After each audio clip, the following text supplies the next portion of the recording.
સુરેન્દ્રનગર જિલ્લાના ચૂડામાં આવેલી કસ્તુરબા ગાંધી બાલિકા વિદ્યાલયમાં મોડી રાત્રે એવો હાહાકાર મચ્યો કે આરોગ્ય વિભાગથી લઈને વહીવટીતંત્ર સુધી દોડતું થઈ ગયું। આખરે એવું શું બન્યું કે 100થી વધુ દીકરીઓને એકસાથે હોસ્પિટલમાં ખસેડવાની ફરજ પડી? આવો શું છે સમગ્ર મામલો, વિગતે વાત કરીએ આ અહેવાલમાં।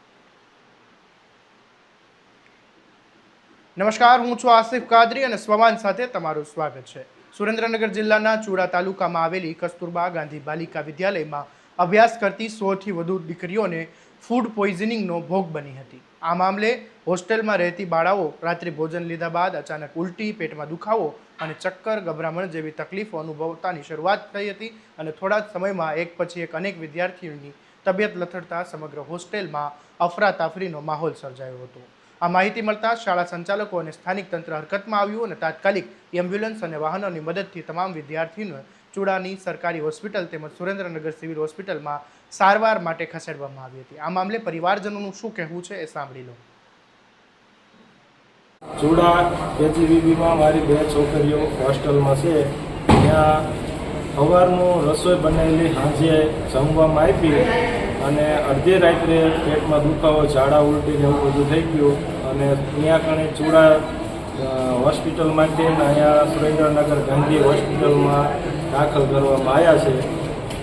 અત્યારે એમની તબિયત કેવી છે? અત્યારે એમની તબિયત બહુ ખરાબ છે, ઉલટી, ઝાડા એવું હજી ચાલુ જ છે। ઘડીએ ઘડીએ લઈ જવા પડે બાથરૂમ ને।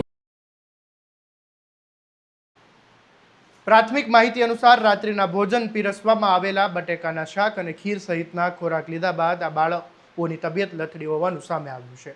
જોકે ફૂડ પોઈઝનિંગનું ચોક્કસ કારણ શું છે તે હજુ સુધી સ્પષ્ટ થયું નથી। ઘટનાની ગંભીરતાના પગલે આરોગ્ય વિભાગની ટીમો તાત્કાલિક હોસ્પિટલ તેમજ વિદ્યાલય ખાતે પહોંચી ગઈ હતી અને બાળાઓને જરૂરી સારવાર આપવામાં આવી રહી છે।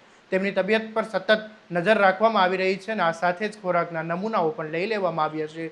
હવે લેબોરેટરી તપાસ બાદ જ સ્પષ્ટતા થશે કે ખોરાકમાં કોઈ બેક્ટેરિયા, ઝેરી તત્વ કે અન્ય કોઈ કારણસર આ ઘટના બની છે। ઘટનાની જાણ થતાં જ વાલીઓ પણ મોટી સંખ્યામાં હોસ્પિટલે દોડી આવ્યા હતા અને તેમની દીકરીઓની હાલત જોઈને અનેક વાલીઓ ચિંતામાં મુકાઈ ગયા હતા। હવે સૌથી મોટો સવાલ એ છે કે જો હોસ્ટેલમાં દીકરીઓના આરોગ્યની સુરક્ષા જવાબદાર તંત્રની છે, પણ એ તંત્ર જ જવાબદારી ન નિભાવે અને ત્યાં એક સાથે 100થી વધુ બાળાઓ ફૂડ પોઈઝનિંગનો શિકાર બને તો સવાલ થવો વ્યાજબી છે। ખોરાકની ગુણવત્તામાં બેદરકારી હતી કે પછી અન્ય કોઈ કારણ જવાબદાર છે? આ તમામ પ્રશ્નોના જવાબ તપાસ બાદ જ સામે આવશે।